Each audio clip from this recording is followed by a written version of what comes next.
Okay, now it's time to review the seventh movie in the Friday the 13th franchise, which is Friday the 13th Part 7, The New Blood, which is directed by John Carter Buechler, who's he's more famous for being a special effects artist. And basically, this movie did kill his directing career. I think he did direct the first Ghoulies, but I think that came out before this. But anyways, so this is like really the low point of the series.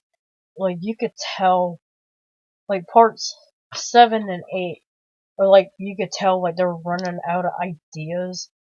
So this one they introduce a character with telekinesis. So a lot of people refer to this one as Jason versus Carrie, and but basically, yeah, it's about this girl who, when she was younger, her parents got into an argument, and she was pissed off at her father because her father was drunk and being a dick to her mom. I think so I think he slaps her, but you don't see anything. She just runs out of the house. She's like, "You killed or you hit mommy," and so she runs out to the dock, and she gets on this boat, and the father's like, "No, I'm sorry. Please come back. Please come back in." And then like she gets mad, and like the dock drops, and the father dies, and he's like screaming for help, and she doesn't do anything, and he sinks to the bottom and drowns. So now she's like at this therapy session because she feels guilty, and then she has this power that she can't control. And like her therapist is played by the guy who played Bernie at Weekend at Bernie's. He actually plays a good villain in this one. Um, he's like, he's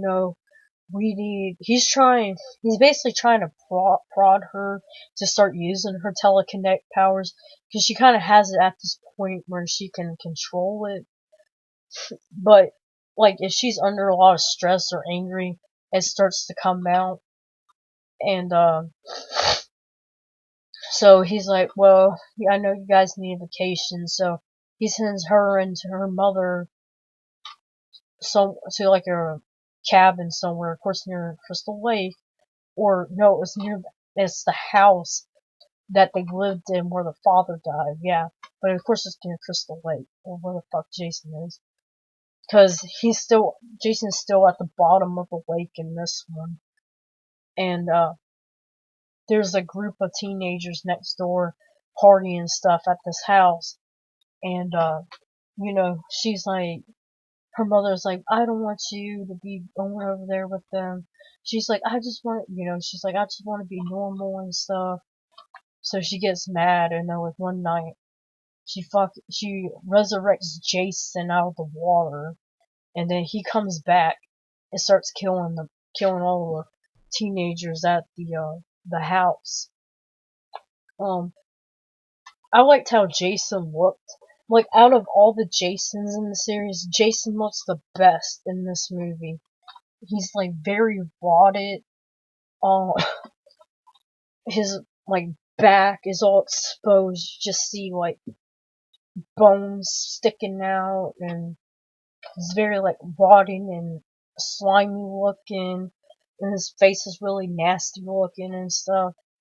And, like, I like how they keep the hockey mask consistent. Like, he actually has, like, the the um the hatchet, or not the hatchet mark, the machete mark too, in his mask from part 4. And yeah, he comes. This is also the point in the series where the MPAA was severely cutting down the gory scenes in the movie. So this one is like heavily edited. And I know, like, I don't think they have an official release of, like, the uncut scenes, but there's a special feature on here where you can watch the extended, death scenes and the gore scenes, which are, pretty good. Of course there's the most famous one is the sleeping bag death. In the original cut, he ties up a woman in a sleeping bag and beats her against a tree like 20 times or something. But in this version, which I don't mind, I think this is pretty cool in the version, he takes it and whacks her once against a tree and she dies. And I was like, you know, it just shows how powerful Jason is physically. You know, to kill a person with one hit, you know. There's one character, he gets I forgot what it's called, or she gets there's you know, those party whistle things, like she gets one shoved down her throat.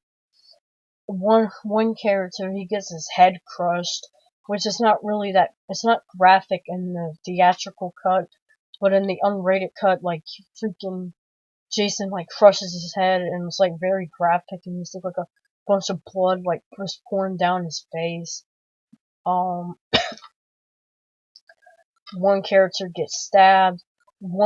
This one character, she's a bitchy girl, which I thought this death was pretty effective too. She gets smacked in the head with a hatchet or an axe, and Jason picks her up and throws her into a TV.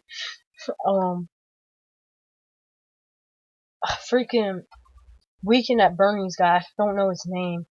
He gets he gets killed by a weed eater. A weed whacker. He gets killed by a weed whacker.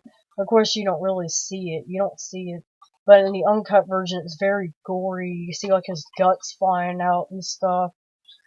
I think with this one too, there was like a couple on a motorcycle, and they both get impaled by a spear. And that was probably part 6.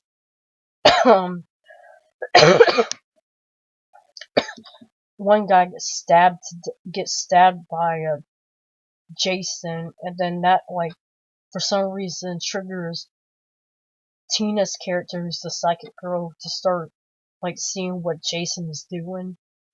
Oh, and then there's one character.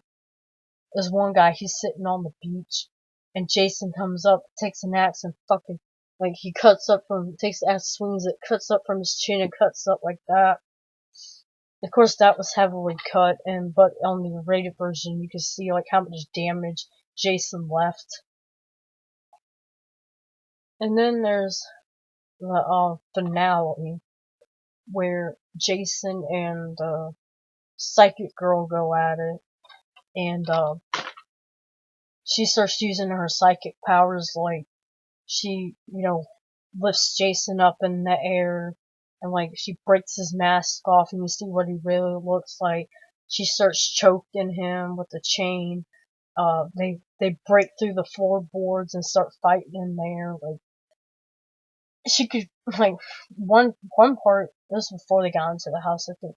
Yeah, before they got in the house, they're in the street, and she conjures up like roots from a tree to like freaking drag him down. And then at the ending, of course, which I thought this was pretty stupid. They make it back outside, and Jason's standing on the dock, and she starts breaking the dock. And then her father, I guess she resurrected him, jumps out and pulls Jason down back into the water. So this one ends again with Jason's back at the bottom of the lake. And another good thing is that Tina's love interest survives in this movie too, so that was pretty nice. You don't really see that much in a slasher movie. Like, I still enjoy this movie, but I wouldn't. You could tell it had some flaws, and it's mainly because of the MPAA was cut in this movie heavily, so it does suffer a lot. And I thought using the psychic girl was kind of cheesy, but it's kind of grown on me after a while. But anyways, I forgot to mention, this is the first movie where Kane Hodder portrays Jason, and he would betray Jason in part 8. Jason Goes to Hell and Jason Next, so he became like the Jason guy. Because like if you watch any movies with him playing Jason, you could tell it's him because he has certain movement to him. He's like very stoic, and he's like very, I guess, like Frankenstein, like he starts walking slowly and stuff. He does the heavy breathing, like he was like that. But yeah, okay, that's my review.